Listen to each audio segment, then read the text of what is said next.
Hello guys, my name is Sergey, I'm a freediving instructor trainer, and today again I want to talk about a little mental trick which hopefully gonna help you to achieve your results in a more comfortable way. If you haven't seen my previous video about the small mental trick, check it out because this video is kind of connected, so the ideas is kind of connected. And let's start with some example, and this is a quite common example among, let's say, my master students. Why master students? Because when we have a first level and second level, these levels include pretty easy requirements, so this is why it's actually no really big need to do any mental tricks in these levels. But on the master level, the minimum requirements, let's say in dynamic, is 70 meters, and quite often people try to do more, like 80 or 90 meters. This is why this video can be helpful for those people who are on their way to reach these numbers. So let's say freediver already reached, let's say, 60 meters on a previous training session, and then actually we done maybe 2 or 3 or 4 extra training session working on a technique, etc, etc, and now today freediver want to try 70 meters. So we're gonna do a couple of warm-ups. So let's say we do a 30-meter dynamic, we're gonna do then 40-meter dynamic, and on both of these warm-ups freediver execute really good technique.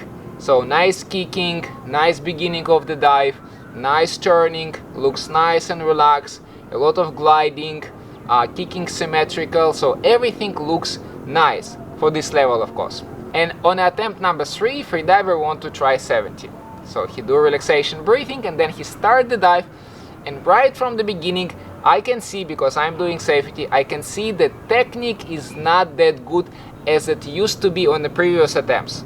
So maybe the speed a little bit faster, maybe the turning is not that good, maybe freediver from time to time checking how far is the wall, maybe the kicking becoming is not that symmetrical, etc, etc. So right from the beginning freediver not able to execute the good technique which he was doing just 10 minutes ago on the previous attempts. And the question is why? Because it is the same freediver, technically he can do better technique, so why on this attempt he couldn't execute it? And the reason is because freediver is living in the future. What do I mean by that? Let's say when freediver doing warm-up, when he is doing 30 or 40 meters, freediver know that okay, it's going to be easy swim, and this is why freediver able to execute the good technique. But now on the 70 meters attempt, freediver start to be worried. Am I gonna do it? Is it safe? Is it gonna be LMC or blackout? Is it gonna be enough oxygen? Or even more often, freediver just thinking, oh, it's gonna be a lot of contractions, it's gonna be strong arch to breathe, so this attempt is gonna be really hard for me. And this is why right from the beginning freediver is not that relaxed, and this is why most of the time technique is compromised as well. So this is a living in the future part.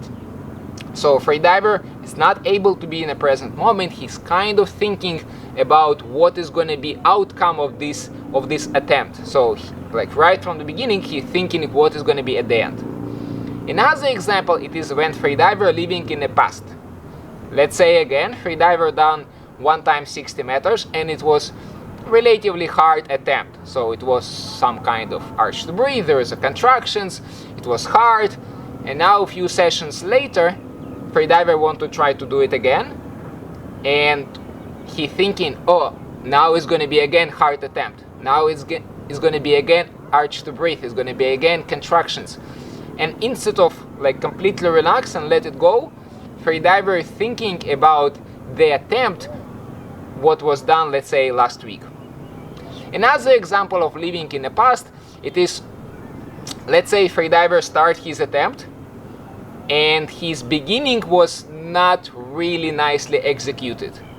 Let's say maybe the arm stroke was not good, or maybe freediver was doing the turn and the turn was done not nicely, and then the rest of the distance freediver is swimming and thinking, oh, my turn was so not good, I spent so much energy, so it means that my oxygen is lower than it should be, etc, etc. And especially this part is quite often happens in the open water with the beginners. So let's say they start the dive they want to do, let's say, constant weight, and then the duck dive was not good, and the whole distance on the way down and on the way up, they're thinking how bad their duck dive was. And then actually when they come up on the surface after quick recovery, they're saying, oh, my duck dive was really bad.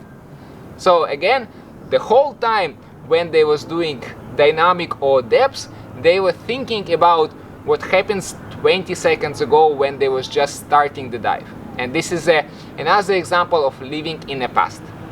So both of these examples obviously is not really good. It's not what we want to have in freediving. Because in both cases, in one case you're thinking about something which already happened and finished. And in another case you're thinking about something which might or may not happen. So maybe you're gonna have an urge to breathe, maybe you have a lactate in your legs, maybe you're gonna have a lot of urge to breathe, or maybe not. So you are worried about things which not guarantee even gonna happen.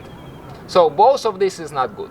And this is when I try to explain my students, my master students, that you need to be in a present moment. So you need to think about what is going on now. So let's say if you're starting your dive, you don't worry about how you finish the dive. You just worry about how to start it as nice as possible. Let's say you start your dive and maybe it was not the best start. Then you completely forget about this. Now it's completely unimportant. You're going to later think and analyze how to make it better. But now during the rest of your attempt, this maybe not perfect beginning doesn't make any sense at all. So forget about this. And now let's say you are swimming the distance. Again, when it's time to turn, you turn. And again, if the turn was nice or not nice, it doesn't matter. As soon as it is past, you forget about this. You are thinking about only what is going on at this present moment. So you're thinking about how you're kicking, how relaxed you are, what is your head position, how to control your relaxation more. Okay, now there is a wall, how to turn. Okay, now it's time to come up. So I think with more experienced freedivers, maybe you are experienced freedivers, people more or less understand it on their own. So on their own, they understand, okay, I don't need to worry about what is going on in the future, what just happened in the past. I just need to be in this present moment. But what I saw from quite a lot of my master students, they struggling with this part. So this is why we have a talks, and on these talks I try to emphasize that you need to be in this particular present moment. When another second starts, you are living in this second. When another second starts, you're living in these seconds. What happens in the future or what happened in the past now doesn't make any difference. Okay guys, hopefully this is going to be helpful for some of you. If you find this video useful, don't forget to click the like button, and I will see you next time.